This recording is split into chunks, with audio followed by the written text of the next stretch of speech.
going over today what could be one of the best grasses on the market. Now, I've said it in my seed selection video, I've said it in my overseeding video. What species and variety, species being ryegrass, bluegrass, tall fescue, Bermuda grass, zoysia grass, what have you, and variety, which are certain seed types of that particular species, is the most important thing you can do for your yard. If you do not make this good selection, you are limiting yourself genetically. And today we are going to talk about a variety of bluegrass that just came out. It's been in development for 10 years. It's actually a part of a blend that is, we're going to go over today, that is the Stonewall Jackson Lake State Park. We're going to take a field trip today. They are actually redoing their teas with this bluegrass blend. And I even talked to the sod farm who sold it to them. This is the same grass that is grown on Citi Field, home of the New York Mets. So pretty exciting stuff today. What we're going to do, we're going to take a little bit of a field trip, going to Stonewall Jackson Lake State Park Palmer Golf Course. Then we're going to go over how they selected, how they went through their selection process of what they're putting, how they're leveling their tees. Guys that are looking to level, this is a little bit for you too, regardless of what kind of grass type you've got. And at the end, we're going to talk more about this bluegrass that has just come out and how this variety could be one of the best grasses on the market. So let's get started.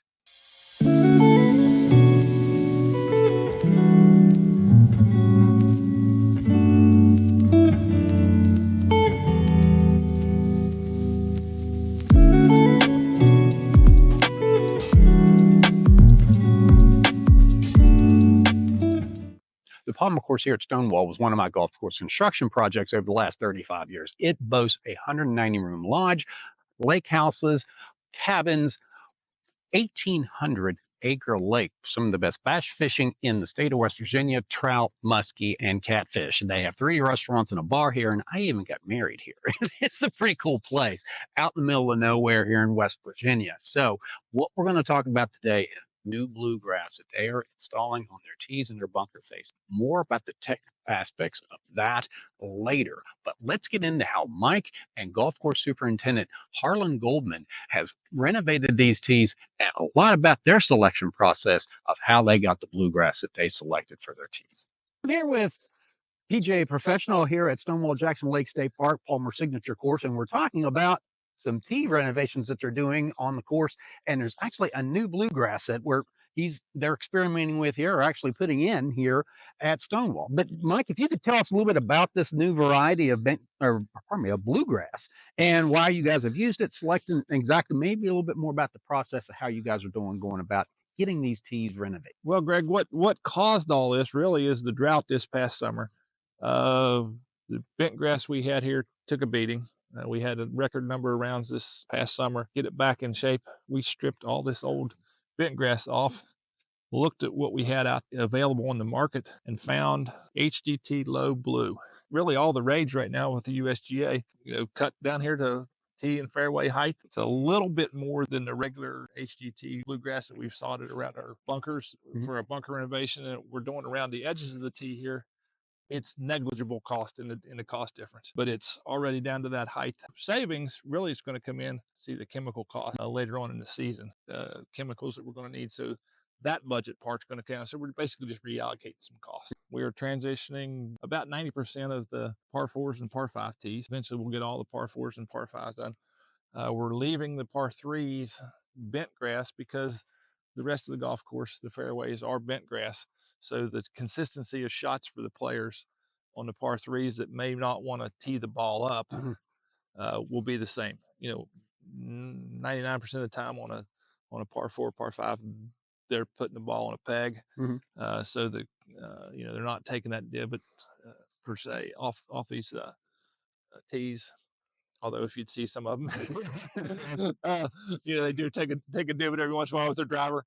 But in reality, the consistency of the shot is going to be the same if we leave the par 3 with the bent grass versus transitioning it over to the Lomo Blue. Let's say homeowner wanted to go high end, and this is high end, but there's a lot of guys out there that like to do that. What's the difference as far as cost per square foot? Now, granted, you guys are dealing with a tremendous amount of square footage here, but the difference between you have two different heights of cut. Going ahead and going with the 5/8 height of cut versus looks like about probably at least 2-inch height of cut on the outside. Yeah, our outside cut here around the ring, that's just a regular HGT Bluegrass. It's 38 cents a square foot from the company we purchased it from, Collins Warf Sod Company. That's who we got it from. The 5/8 or the low mo blue is 49 cents a square foot. So 11 cents a square foot. You know, again, from our perspective, when we save on the chemicals, it's going to wash out. Yeah. But if we were to take this regular HGT and try to train it down to where we need it in height, we would have this T out of play for the whole season because it would take that much time to bring it down. Because, you know, as the homeowners also find out, when you're scalping a bunch of grass off, we look like some of the teas we had earlier in the year after the drought. Okay, Mike, this one's been laser leveled here. Tell us a little bit about the process of how they did it. Maybe some of the mix that they put down here when they came in. Of course, sod cutter, cut all the sod off of it. Excavator, the mini guys are really good with it. Just skinned the sod right off of it with a rototiller, tilled up everything, and then added sand amendment. It's about 2.5 inches thick, the laser level, flags around, and they measured from those points to make sure everything was level and leveled off of that. From those points, excavator was able to level up everything. I mean, these guys are good. Yeah. We've had one heck of a winter. I've seen them remove snow off of a car without scratching the paint. So these guys are good. Yeah. That are doing this. So it's one of those things, used to it at home. Can use a screed board that you would level up concrete with. Yeah. I've seen that done. You've seen it done. Yeah. And like what you were talking about before, you can see where there's a little bit of swale right here. What they're wanting to do is anytime we have a T or a sensitive area, green, bunker, T, any type of surface water, we want to try to divert that around these areas, or even a fairway area where you're getting a lot of play. That's one of the things when you're designing a golf course that the designer looks at is exactly where that water's going. And you guys have done actually some improvements on that. One area that was really water was forcing right into either the fairway or a bunker where we cut a swale in. But, you know, homeowners, you want to keep that water away from your house. Yeah. You know, so just some little things to think about that in the short term don't oftentimes come into people's thought process until they've got a water issue, whether it be in their basement or their crawl space or an area in their front yard that's up next to the house that's in water. Yep.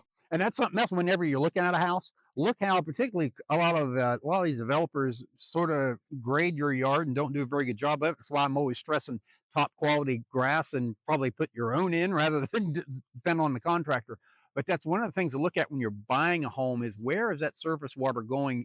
Is it going straight to the house in the foundation, or have they diverted that around correctly? That's something to look at, particularly these housing developments that you're looking at, where they're just going in there and trying to sell houses pretty quick and not doing a very good job on the grading. That's something to look at when you're looking at your house that'll protect your property.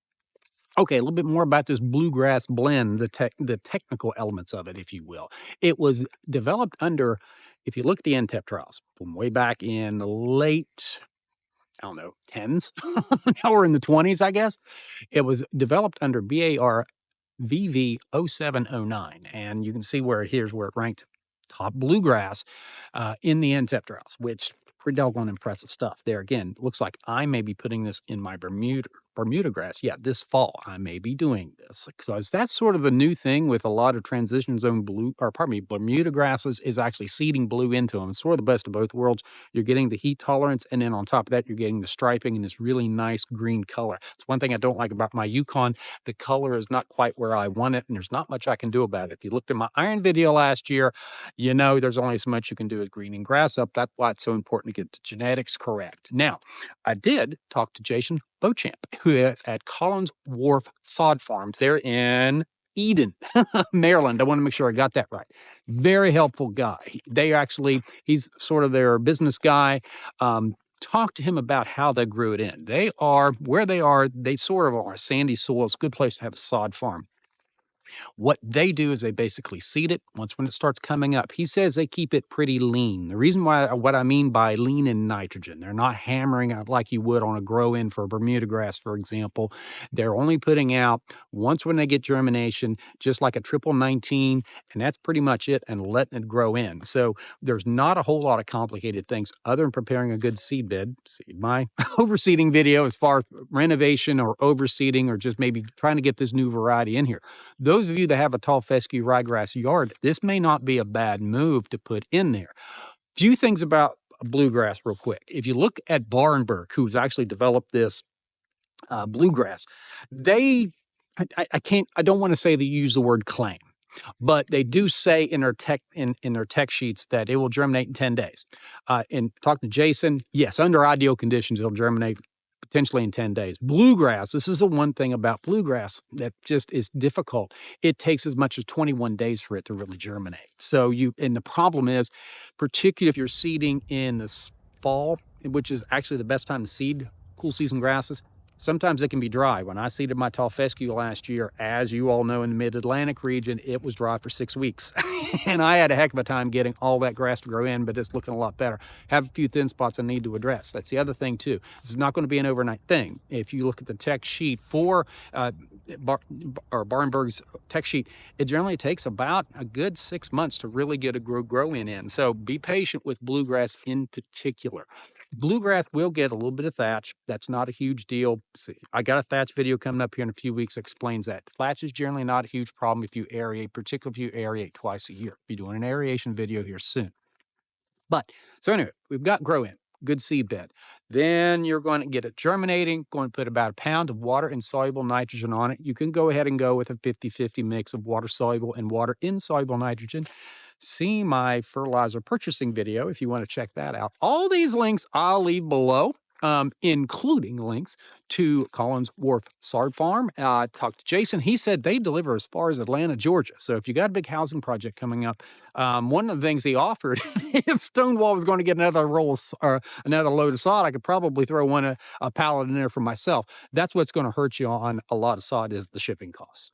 It really is. That's for anything. If you're doing greens mixed with sand or top dressing, as some of you guys know with top dressing, you have a lot in shipping costs. So anyway, that gives you a pretty good idea. Now, as far as where to get it, I am going to leave a link. You can actually get it on Amazon, and this is something else as far as technical. You can get this on Amazon. It is that mix with the Barvet in it. I'm going to leave it on my Amazon storefront. I'll leave a link down below. You can see a link here to all this stuff. I'm leaving links here on all these things I'm mentioning so you guys can click on it and go right to it. It makes it pretty easy. I've actually figured out how to do that on YouTube now. I'm getting better at this. So anyway, you can go to my storefront and get it. It has the yellow jacket coating on it. I got mixed emotions about the yellow jacket coating. I have seen what it does. It is a coating on grass seed that holds moisture. I can't remember the percentage, but it holds like 10 times its moisture or a significant amount. You can look at the tech sheets on it. It may help. What I have seen with it, I think it does. My question is, and I haven't really proven myself this, the problem with the yellow jack coating is when you buy a bag of grass seed, you have a lot of that coating in there. So when you seed, they are recommending seeding this with the yellow jacket coating on bluegrass at 2 to 3 pounds per 1,000 square feet. Generally, bluegrass goes out at about probably 1.5 pounds to 2 pounds per 1,000 square feet because the seed is so small. That's why ryegrass is like 6-7 pounds because the seed's bigger. You're actually looking at pure live seed per square foot is what that's how the math is. So like Bermuda grass, for example, you only seed in at 1 pound, very tiny little seeds. That's how it works. The larger the seed, the higher the rate. That's how it works. But you're losing a little bit in that yellow jacket coating of the bag. So that's why the seed rates are higher with this yellow jacket coating because you have to put out that pure live seed to make up for that weight, if you will, of that of the yellow jacket coating. So anyway, and I haven't seen it available without the yellow jacket coating. And Barnberg, they love this yellow jacket coating. So anyway, it's there. If you can find it somewhere else without the yellow jacket coating, you can go that route. A little bit of editing. I'd forgotten. I have actually used seed with a coating on it wasn't the yellow jacket, but I actually made a video on it. Golf course had lost their greens one summer. They called me in to get them back. And I think it was L93. It could have been the SR1020, which was actually what we put in Stonewall. Anyway, seeded that on the greens Labor Day weekend. And bluegrass and bentgrass have a similar germination time, meaning it's about 21 days. Long story short, granted, I babied it, really was, I can't say aggressive, but I was appropriate with the water. But they were putting on them by October. And if you want to check out that video, that green restoration video that I put together, you can check that out. So I have had success with the seed coating. And I think on grasses, particularly the ones that take that long to germinate, may not be a bad move. This is something pretty cool, and I'm going to try to do more field trips. I might even go over to Collins Wharf and check them out one day, maybe late in the year, see how they're doing. It'd be pretty cool to go to a sod farm, show you guys the operations there. I would like to see that too. I've been to a couple sod farms, but I've never really looked into one in depth. So anyway, we're going to keep on having some fun stuff going on this summer. If you like this video, please hit the bell and subscribe. I've got a bunch of videos coming up. And if you have any ideas, leave them below. Any questions, leave them below. I love comments, love suggestions. Even when I screw up, you can let me know that too, because a hair's heck ain't perfect. So anyway, hey, I hope this helps. Good luck.